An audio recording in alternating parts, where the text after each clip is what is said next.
ती R studio मध्ये आहे आणि त्यांच्याकडून जे नमुने जे आहेत ते कलेक्ट करण्याचं काम सध्या सुरू असलं। ऋतिक तुझ्याकडे येते पुन्हा एकदा। मात्र सगळ्यात महत्त्वाचं म्हणजे आता आपल्या सोबत आहेत ठाकरे गटाच्या उपनेत्या सुषमा अंधारे। सुषमा अंधारे जी, पवईमध्ये अशा प्रकारचं ओलीस नाट्य ज्यामध्ये एन्काउंटर मध्ये रोहित आर्याचा मृत्यू झालेला आहे। मात्र मृत्यूपूर्वी त्याने एक व्हिडिओ जारी केलेला होता ज्यामध्ये गंभीर आरोपही केले होते। या संपूर्ण प्रकरणावरती आपली प्रतिक्रिया। आपण जे सांगताय माहिती ती प्रचंड धक्कादायक आहे।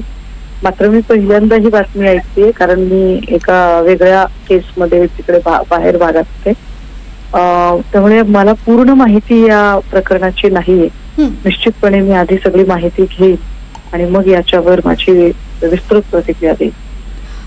सुषमाताई, खरं तर ऋतिकनं या संदर्भामध्ये रोहित आर्याचा जो एन्काउंटर झालेला आहे त्या एन्काउंटर मधल्या अपहरण करणाऱ्या व्यक्तीनं व्हिडिओ जारी करत असं म्हटलेलं होतं की शिक्षण विभागाशी संबंधित ज्यावेळेस दीपक केसरकर शिक्षण मंत्री होते त्यावेळेस त्यांनी शिक्षण विभागाशी संबंधित काही काम केलेलं होतं, त्या कामाचे पैसे त्याला मिळाले नाहीत, आत्महत्या करण्याची वेळ आली। मात्र आत्महत्या करण्यापेक्षा अशा प्रकारे आपल्या मागण्या मांडण्याचा त्याने प्रयत्न केलेला होता, थेट दीपक केसरकरांवरती आरोप केला होता।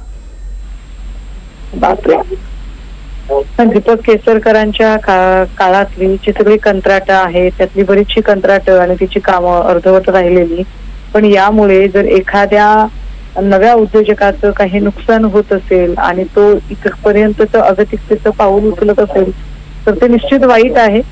मात्र तरी सुद्धा अजून काही नव्याने माहिती पुढे आल्यानंतर यावर व्यस्त होणं अधिक योग्य राहील। निश्चित। सुषमाताई, खूप खूप धन्यवाद एनडीटीव्ही मराठीशी आपण संवाद साधला याबद्दल। तर रोहित आर्या याने 17 मुलांचं 17 व्यक्तींचं अपहरण केलेलं होतं, ओलीस ठेवलेलं होतं आणि यामध्ये पोलिसांच्या चकमकीमध्ये त्याचा मृत्यू झालेला आहे। एन्काउंटरमध्ये रोहित आर्याचा मुंबईत मृत्यू झालेला आहे। रोहित आर्यानं 17 मुलं आणि 2 जणांचं अपहरण केलेलं होतं। तर या संपूर्ण प्रकरणामध्ये माजी शिक्षण मंत्री दीपक केसरकर हे संपूर्ण अपहरणाचं नाट्य आणि रोहित आर्या यांचं नेमकं कनेक्शन काय आहे हे आपण पाहूयात। गेल्या वर्षी रोहित आर्यानं पुण्यामध्ये 12 दिवस उपोषण केल्याची माहिती आहे। तत्कालीन शालेय शिक्षण मंत्री दीपक केसरकर यांच्या विरोधामध्ये त्यानं उपोषण केलं होतं।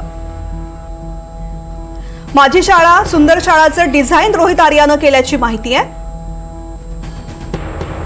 सरकारनं डिझाईन वापरलं पण 2 कोटी रुपये थकवल्याचा त्यानं आरोप केला। उपोषणादरम्यान रोहित आर्याला फिट आल्याचीही घटना घडली। आत्महत्येचीही धमकी रोहित आर्यानं दिली आणि त्यासाठी केसरकरांना जबाबदार धरायलाही सांगितलं। केसरकरांचे सचिव मंगेश शिंदे, आयुक्त मांढरे, समीर सावंत, तुषार महाजन यांचीही त्यानं नावं घेतली।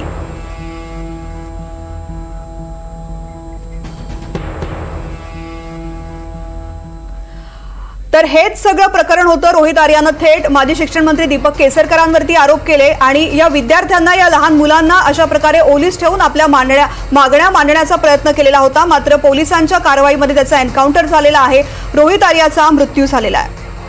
ऋतिक गणकवारकडे पुन्हा एकदा आपण जाऊयात। ऋतिक, सध्या या सगळ्या घटनेवरती तू लक्ष ठेवून आहेस, रोहित आर्या नेमका कोण आहे या संदर्भातली काय माहिती